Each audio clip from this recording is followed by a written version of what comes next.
Okay, here's some possible good news concerning the Superman&Lois series that came out some time ago.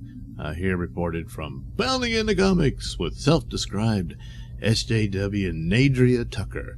Reveals the CW did not renew her contract on Superman&Lois. So she tweets out here some personal news.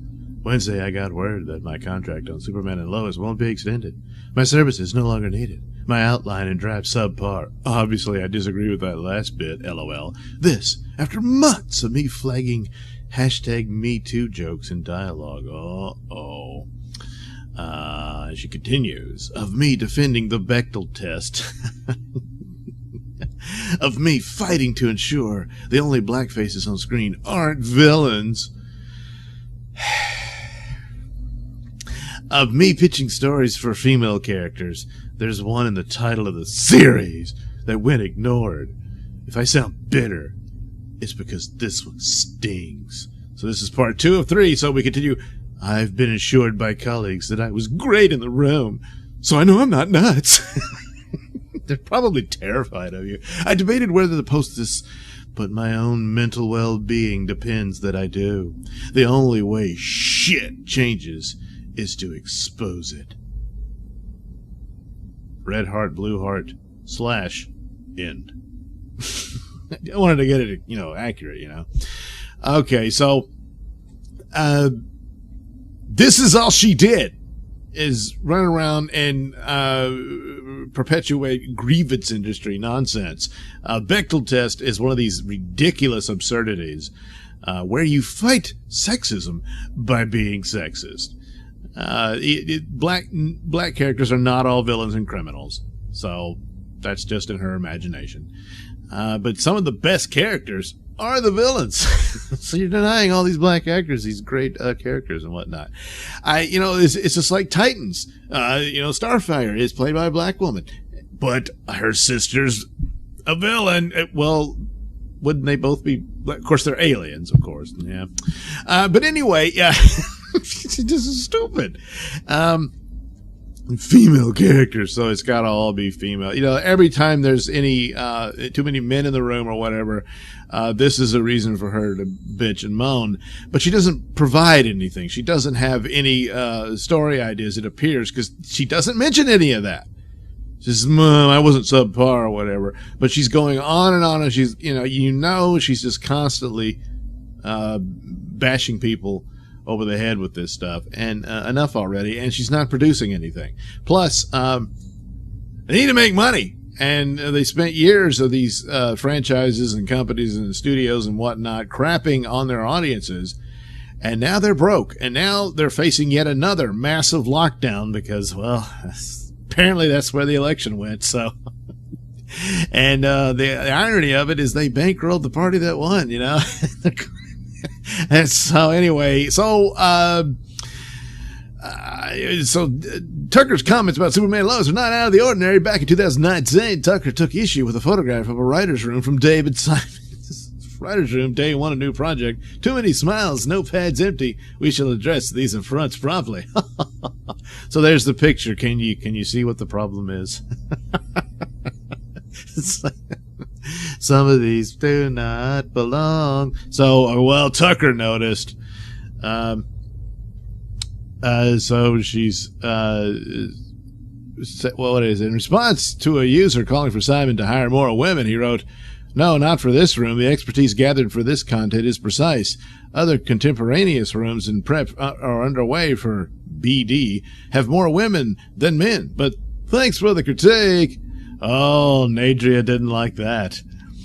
Is the expertise in being a white dude. Because, see, skin and genitals is all that matters. So, 1, 2, 3, 4, 5. I'm guessing. I don't know their entire background ethnicity, but looks like this guy is probably black, and this woman might be Asian. I don't know, but it doesn't matter. It shouldn't, but it does to Nadria. Yes, it does. So, white dude. Simon would respond, writing, "It's certainly not in being snide." 5 are native Baltimoreans. 1 policed the city for 2 decades. 1 is the lead reporter who covered the specific Baltimore issue. 1 lived in the neighborhood. 1 wrote dozens of novels on these themes. 4 produced The Wire. So, apparently they were meeting to discuss a specific story concerning Baltimore. And quite a few of them are actually involved in whatever the story was supposed to be. So it stands to reason he's trying to use logic here, and it's just going to fall flat. Sometimes just counting bodies on your fingers isn't the way to optimize insight or judge much of anything that matters. Oh, I know you're 100% right, David, but jeez. User Terry Comp responded, "No, representation matters. Are you saying you couldn't find any more women or POC from Baltimore who live there or had expertise in the subject matter? What about the expertise of actually being female?" And so Nadria chimed in again.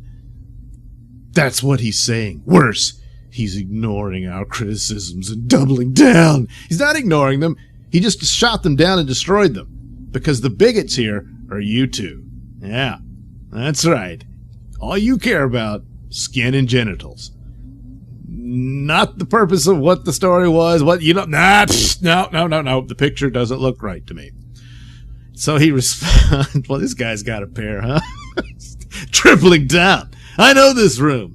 I know my other rooms, contemporaneous, which are doing development with more women than men because that content argues for it."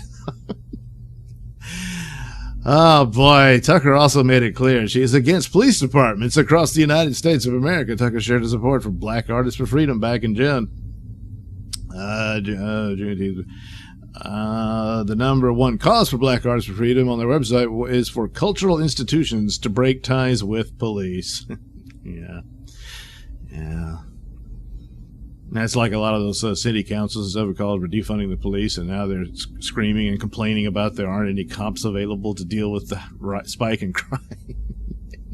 Anyway, in fact, the organization calls for the people to publicly condemn the institution of police as a violent force that exists to further class divisions and capitalistic exploitation, which harm our communities. Oh, does it? You don't like that capitalism, huh, Nadria? Working in an entertainment industry about Superman and so here's all their propaganda and what crap. So, she spouts all that. She doesn't fully understand the context of anything, is not very bright, and is bitter and mean and a bigot. And, she would just drag a show down, any show, whether it's Superman or whatever, because I'm not seeing any examples, and of course, it's not even going to bother here, but in her own defense of getting let go from this, she doesn't recite examples of her work and story ideas or anything like that, and her ability to move plots and character development and all that, which she could say, all she does is go into her politics crap, which is not enough to do a story. That you're there to promote and work on a Superman show, and you don't know how, and that's that. Having these virtue signaling hires that they did is coming to an end because it cost them buttloads of money. You can't go around just constantly calling your audience racist and Nazis and whatnot and expect them to fork over the cash. They're not going to do it. You're going to have to hire people who actually do have talent. It's called merit, and they're actually going to have it, regardless of their skin color. That shouldn't even come into the equation. It's just, can they produce? I'm guessing she didn't. It seems like all she wants to do is sit around and spew her bigotry. So, there you go. Maybe Superman and Lois have a chance. I don't know. It's CW, so, yeah, because a lot of the CW shows, it's not the political preaching and stuff. It's just not very good, So, but we'll see. Alright, thank you for watching and listening. Slay. Why not like and subscribe and check out that link description below. That'll take you to my mini stores that have plenty of goodies for you. You know, hats, mugs, stickers, posters, all that goody stuff. Plus, you can head over to indieplanet.com and pick up a copy of my comic book Night Night. Oh, yeah. Plus, you can also catch my podcast, Mr Nailsin Show, over at RadioMisfits.com. And you can also watch my videos on my channel at BitChute. That's the Mr Nailsin channel on BitChute.com.